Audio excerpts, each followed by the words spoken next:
Of all the subjects we've covered so far and are about to cover, none is more important than covering the disciplines for success. What's at the core of achieving the good life? The major key to the good life. The major key is not in learning how to set goals. It is not in learning how to better manage your time. It is not in mastering the attributes of leadership. Every day in 1,000 different ways, we are trying to improve ourselves by learning how to do things. We spend a lifetime gathering knowledge in classrooms, in textbooks, in experiences. Now, if knowledge is power, if knowledge is the forerunner to success, then why do we fall short of our objectives? Why, in spite of all our knowledge and in spite of our collective experiences, do we find ourselves aimlessly wandering, settling for a life of existence rather than a life of substance? There may be many answers to this question. Your answers may be different than your associates or your spouses or your friends. While there may be many answers to this question, the fundamental answer is the absence of discipline. Applying all that we know. That's the key word, discipline, self-discipline. We might add one more word here, consistent. Consistent self-discipline. It doesn't really matter how smart you are or how much you know if you don't use it. It doesn't really matter that you graduated magna cum laude if you're stuck in a low-paying job. It doesn't really matter if you attended every seminar that comes to town if you don't apply what you've learned. Better than knowledge is applied knowledge. And once we've applied our knowledge, we must study the results of that process. Apply our knowledge, study the results. Refine our approach. Finally, by trying and observing and refining and trying again, our knowledge will inevitably produce worthy results, admirable results. And with the joy and results of our efforts, we continue to apply, to learn, to observe, to fuel our ambition with the positive reinforcement of continued progress. Pretty soon, we'll find that we're swept into a spiral of achievement, a vertical rise to success.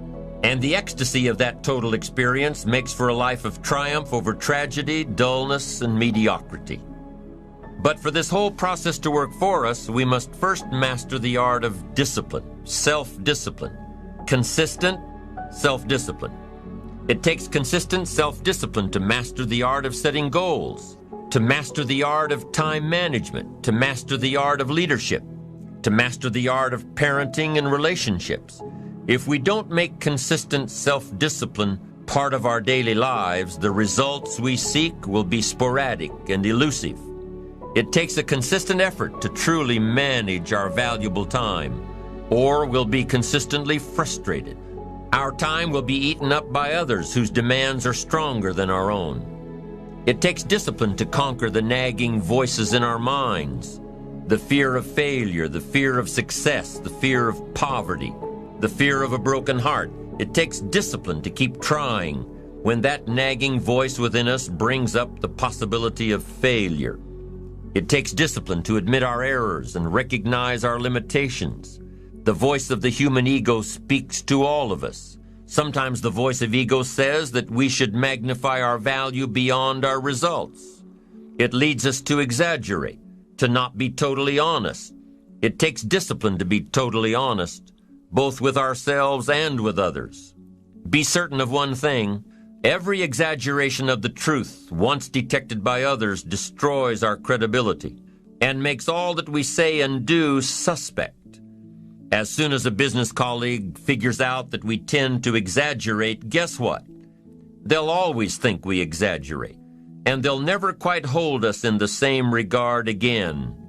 The tendency to exaggerate, distort, or even withhold the truth is an inherent part of all of us. And only an all-out, disciplined assault can overcome this tendency. It takes discipline to change a habit, because habits are formed a little bit each day, every day, every day. Once habits are formed, they act like a giant cable. They act like a nearly unbreakable instinct that only long-term disciplined activity can change. We must unweave every strand of the cable of habits slowly and methodically until the cable that once held us in bondage becomes nothing more than scattered strands of wire. It takes the consistent application of a new discipline, a more desirable one, to overcome one which is less desirable. It takes discipline to plan. It takes discipline to execute our plan. It takes discipline to look with full objectivity at the results of our applied plan. And it takes discipline to change either our plan or our method of executing that plan if the results are poor. It takes discipline to be firm when the world throws opinions at our feet. It takes discipline to ponder the value of someone else's opinion when our pride and our arrogance leads us to believe that we are the only ones with the answers. Discipline is a constant human awareness of the need for action and a conscious act by us to implement that action. Discipline is an awareness of the constant need for action and a conscious act to implement that action. If our awareness and our implementations occur at the same time, then we begin a valued sequence of disciplined activity. Now here's the other side of discipline. If there's considerable time that passes between the moment of awareness and the time of our implementation, then that is called procrastination. Doing it tomorrow instead of today. Procrastination, an almost exact opposite of discipline. The voice within us says, get it done. Discipline then says, do it now. Do it to the best of your ability, today, tomorrow, and always, until finally, the worthy deed becomes instinctive. Procrastination says later, tomorrow, whenever I get a chance. Procrastination also says do what is necessary to get by or to impress others. Do what you can, but not what you must. In every circumstance we face, we are constantly presented with these two choices. Do it now or do it later. Discipline and procrastination. A choice between a disciplined existence bearing the fruit of achievement and contentment, or procrastination, the easy life for which the future will bear no fruit, only the bare branches of mediocrity. The rewards of a disciplined life are great, but they're often delayed until some time in the future. The rewards for the lack of discipline are immediate, but they are minor in comparison to the immeasurable rewards of consistent self-discipline. An immediate reward for lack of discipline is a fun day at the beach. A future reward of discipline is owning the beach. For most, we choose today's pleasure rather than tomorrow's fortune. So how can you get rid of the easy distractions? How can you keep your mind on what you're trying to do? How can you keep an attitude of doing it all and doing it now? How can you make the choice of discipline over procrastination? How can you stay focused on your ambitions? How can you avoid conversations at the water cooler? You can keep your focus on your work. You can get it done today instead of tomorrow.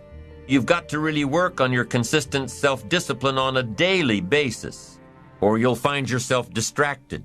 Distracted by negative thoughts, distracted by negative people, distracted by water cooler chatter, and pretty soon, depending on the type of people you've associated with, distracted by your doubts within yourself. Never underestimate the power of influence and associations, and never underestimate the power of your own consistent self-discipline. Now let's take a closer look at discipline. True discipline is not the easiest option. Most people would rather sleep until 10 o'clock than get up at 6. It's easier to go to bed late, sleep late, show up late, leave early. It's easier not to read. It's easier to turn on the television than to open a book. It's easier to do just enough than to do it all. Waiting is always easier than acting. Trying is always easier than doing.